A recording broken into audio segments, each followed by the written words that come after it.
Hey, what's going on, people? It's your boy Moose here. Welcome back to another video. In this one today, you already know the vibes. We are doing another coaching video, and in this series, basically, I go through like a play-by-play of what I'm thinking in my head and like before it happens on screen for you guys, so you guys can clearly understand and hopefully pick up a few pointers or so from what I am doing in the game. I know a lot of people enjoy this, and in this gameplay, actually, it was taken from my solo queue adventures of last season's split, where I was in Diamond 3 in the Predator lobbies, and I was against some really good players, but I'm still gonna take you guys through it step by step and do the best that I can for you guys. So I hope you guys enjoy it. Leave a like on this video if you enjoyed it. Leave a dislike if you didn't. Consider subscribing if you're new. Leave a comment down below and let me know if this series is actually helping you or not. Because if it isn't, then I'll probably just cut it. But if it is, leave a comment down below and let me know. Thank you guys so much for the continued support. And as always, I'll catch you guys in the next video. Later. Okay, so right here, you guys are going to notice that I am already looking for a weapon to defend myself. I'm not looking for the armor, because if you're going for the armor, you are going to get shot in the back right off of drop. Always make sure you pick up the gun first, never the armor. The next thing I notice is that I actually have probably the best weapon in the game, along with the best attachment for it, which is that purple heavy mag, so I know that I can win the fights. I'm aware that the other team just landed, so probably I'm doing a 50-50 fight with every single one of them, hoping that none of them have the greatest of armor or weapons, and in this case, it worked out in my favor. But keep in mind, this does not happen all the time, and you do have to make sure that your gun is on point and you are not missing a lot of bullets. You're gonna see me go for the first knock ASAP. As soon as I land, I'm gunning for that first guy who landed on top with me, and then immediately after, I'm going to the gunshots to try and help my team to provide that support and get the other kills, because I know that they haven't done a lot of looting.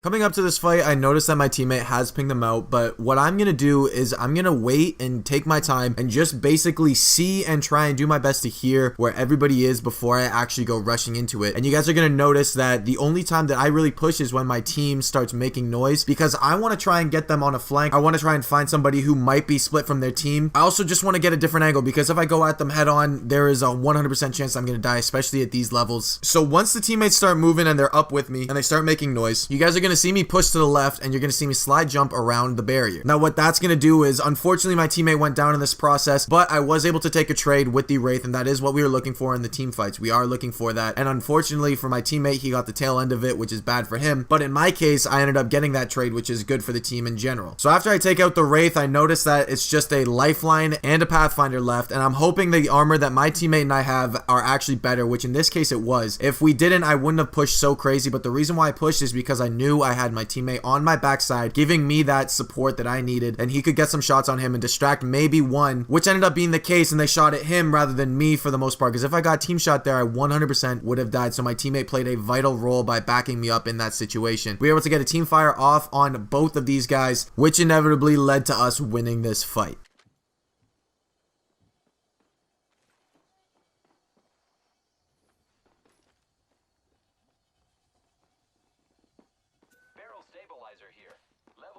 Contact with target.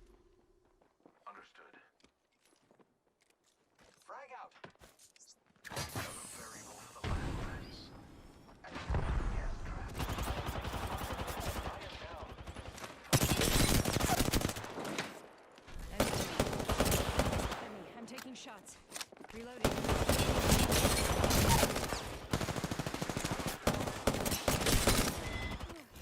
Reloading. That was the last one. Subtracted from the equation.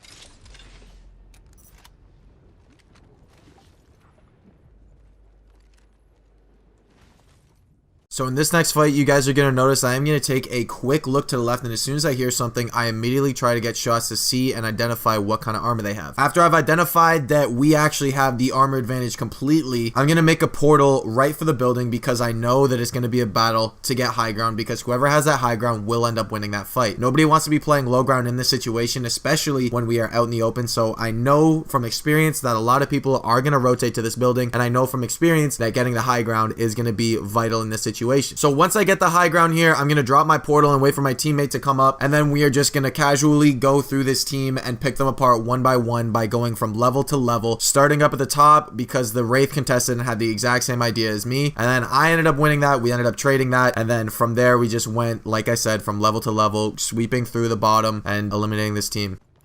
Contact. Making contact with enemy. Contact. Setting up. Recharging shields. Get ready. It's zipline time. Portal's ready.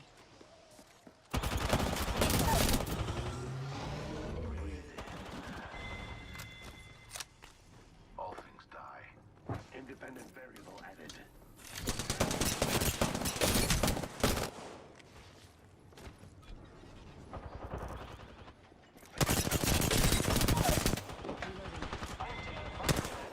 I downed an enemy. Recharging my shields. Setting up a gas trap. Data soon to follow. Hostile over there. Understood. Heard that. Okay, so right here, it's a very, very basic play that I'm going to be making, but essentially what happens is I only spot one and ping him out, so I'm going to drop a portal just in case I need to get back up top. But the way that I'm going to place it is that I'm always going to have the play in front of me. Like I said, I only saw one, so I'm not too sure whether his team is, if they are underneath in the tunnel, or if they are out in the open or in a skeeve spot. So to play it safe, my portal is going to be set to where I know I can get back to it, and I know where I'll be behind the play at all times, so nobody's coming up to me. The last thing I want is to drop a portal and have my teammate go through and get shot in the back. Placing a portal. Grappling. Spotted right here. Spotted one. Set the portal. Firing. Reloading. Enemy down. Target spotted.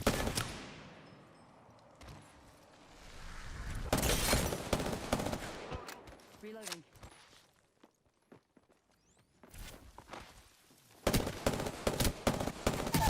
Reloading. I downed an enemy.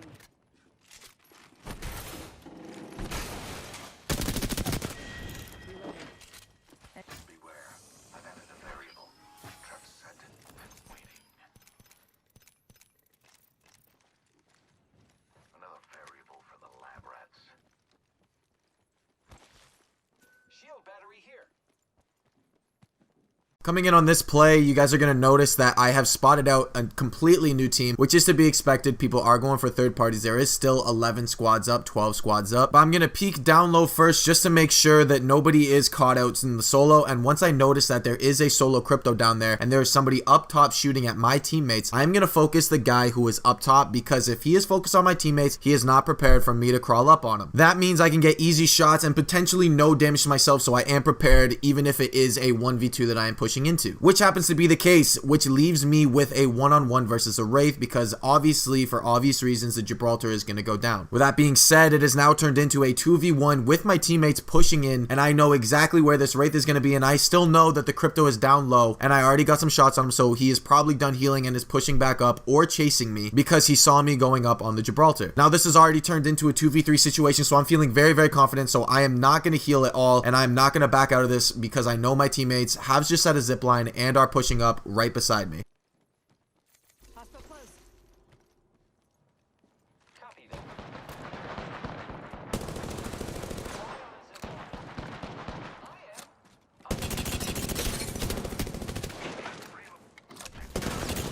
I'm taking shots. Enemy down. Lucky us. We are already inside. Reloading. We just trap is set. Data soon to follow. Shields are recharging.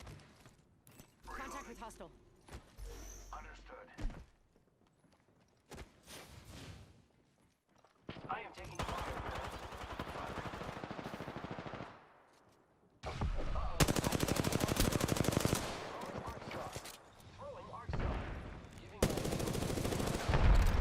You guys are going to notice that we are going to get third-partied here, but they haven't pushed in completely, which leaves my teammates enough time to get some shots and letting me know exactly where they are up on height. You guys are going to see that my teammates actually hit for flesh, and so do I. So what I am going to do is I'm actually going to take the low ground and try to meet that player who ran away low ground as well and try to cut him off from getting to his team who have been up on height. Once that happens, I do get the knock and I end up getting the thirst. And then as I'm going up the stairs, I end up hearing the revolt. And once the revolt comes, I'm going to sit there and I'm going to wait because I know that my teammates are also coming in through the low ground, and those teams who are in revolt are going to get this false hope of confidence and are going to push down like psychos, letting me walk upstairs, use their revolt, and get height from them. That allows my teammates to send them back, and that also allows my teammates to get up top using the exact same revolt to our advantage and to their disadvantage. I have a subject in view.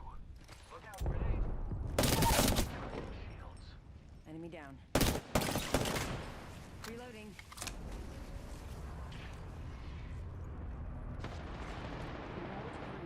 Reloading. I killed an enemy.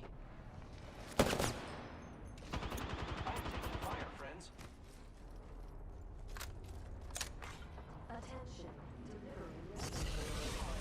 Recharge.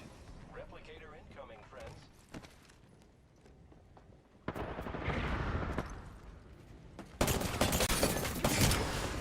Getting shot at. Back at the totem. My abilities aren't working. That was the last one. Enemy over there.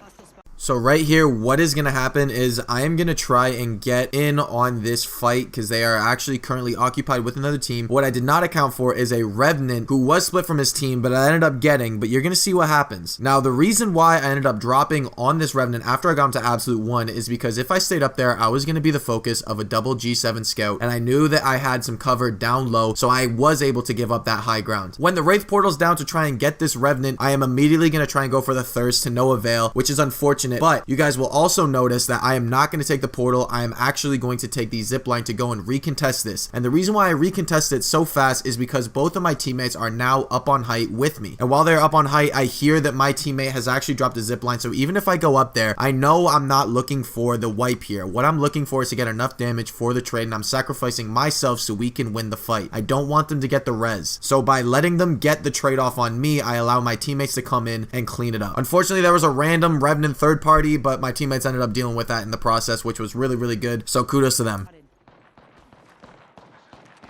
Copy that. Reloading. Contact. Getting shot at. My abilities aren't working. Recharging my shields. Reloading.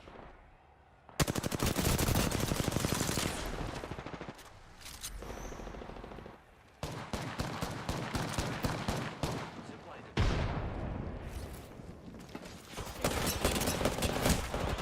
Hostile right there. Taking contact with enemy. The enemies are shooting at me. Hostile close. Gas bomb deployed. My vision is clear. Friends are coming to kill us. There's another squad. Reloading. Getting shot. Squad point. Contact. To consider. Reloading. Recharging shields. Let's move to this sector. Death will have to wait. Reloading. Patching myself up. I am repairing myself. And waiting. Healing my wounds.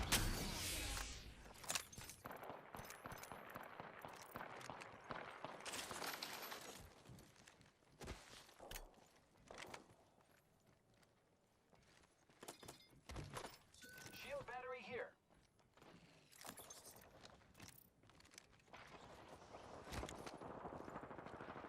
Enemy over there. Target over there. After healing up from that fight, I immediately noticed that there's another fight going down on low ground right in front of me to my right, but I also noticed that there is a solo player over to the left. So what I'm going to do is I'm going to make a portal down so we can 3-push this solo player while the fight is still going on, so we don't have to worry about getting a third party or fourth party while going after this Bloodhound to eliminate him from the game and getting us one step closer to a top 5. After we eliminate him, we are immediately going to come back through the portal and regain that high ground to get position on the next team that was still fighting to the right. You guys are going to see it. We are going to start moving over towards this circle while maintaining a high ground position. Punching a tunnel. Hostile spotted. Enemy over there. The trap is set. Lead us to follow. Portal's ready. Contact with hostile.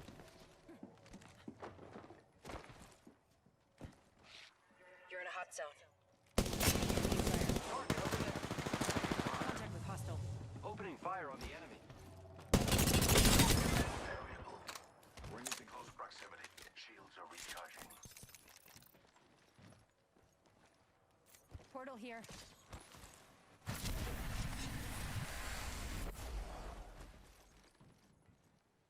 Hostile over there. The ring is in close proximity. Less than 1 minute.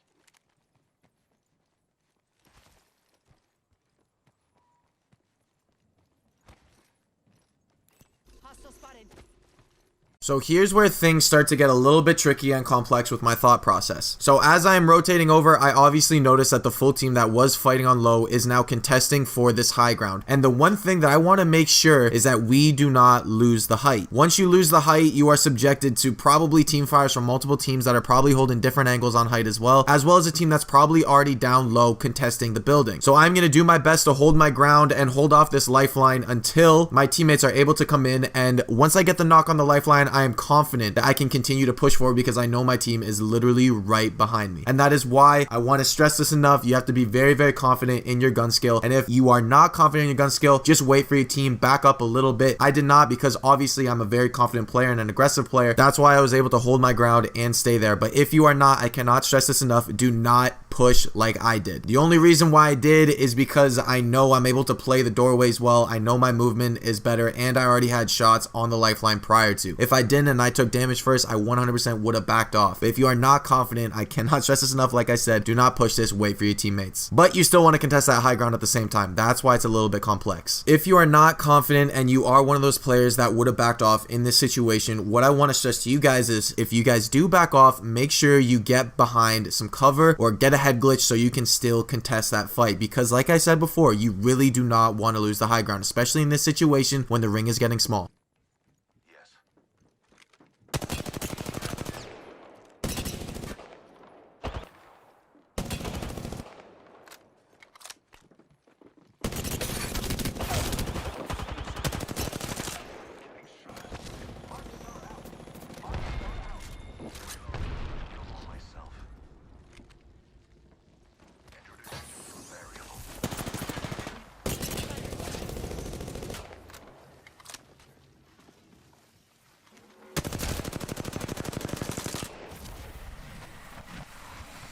So I'm going to catch myself here doing something that I really shouldn't have done, and that is chasing. The reason why I was so confident in chasing her is because I felt that I had done a sufficient amount of damage to her that I could chase and get the knock. But what I will say is when I did commit to down low, I was very, very fortunate that there was no team down low because I could have potentially just thrown the game. What I should have done is went right back through the portal and maintained that high ground because it really isn't worth it to chase in these situations when there is so little of teams. And that's something that I get caught doing, and that's something that I need to improve on as a player getting better. And the whole reason of this coaching series was to help you guys and to help myself, like I said in the first episode. So this is kind of me realizing what I did wrong and how you guys shouldn't do what I did in this situation. You guys should just go back, not even chase it. It's not worth the 1KP because I'm already maxed out. You should have just went back through the portal and got that height and stayed with your team. I was fortunate that it worked out in my favor, but it is not always like this. You guys will see that we end up going for a fight back on high ground when we shouldn't have had to in the first place, when we should have already been holding it and contesting it against the final team. And like I said, that is completely on me, but I would be lying if I said I didn't have a 20 bomb in mind, because honestly it would be pretty cool to drop a 20 in a Predator lobby. But I should not let my selfishness get ahead of me. The win is what is most important in ranked. Getting shot at. shields.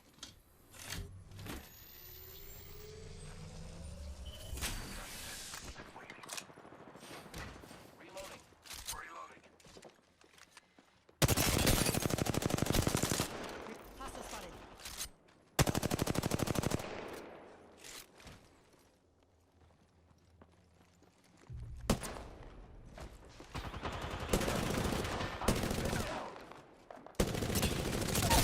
Reloading. Enemy down. Enemy taken out. I confess, that kill was pleasant. Phoenix kit here. Repairing. Contact with target. Okay. Let's go this way.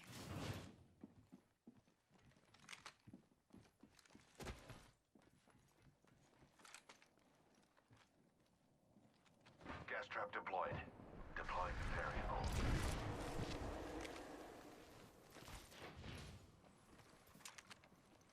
Zip line deployed.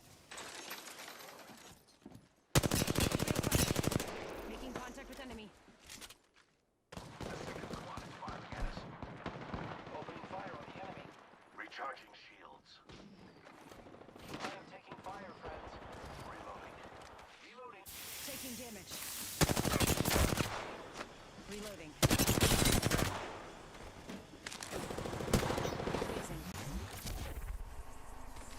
Let's go this way.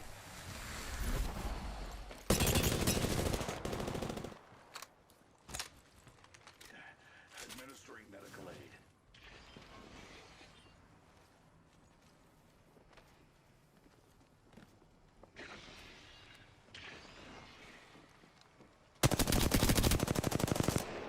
Reloading. Listen, let's move here. Healing up. Eyes are open though.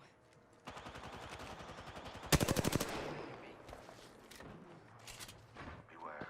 I'm headed up there. Firing. Recharging my shields. Punching a tunnel.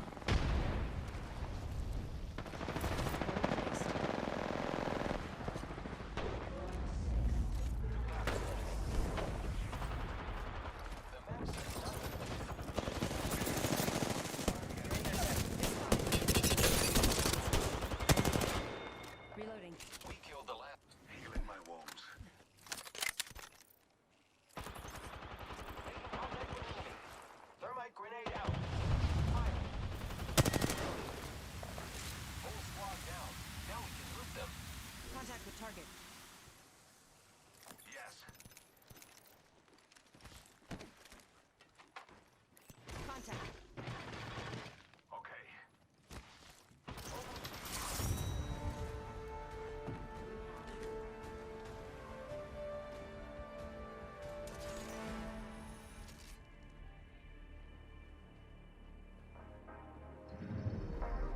You are the Apex champions. That concludes this episode of the coaching series. Thank you guys so much once again for the support. I hope you guys really enjoyed it. I'll see you guys in the next video. Later.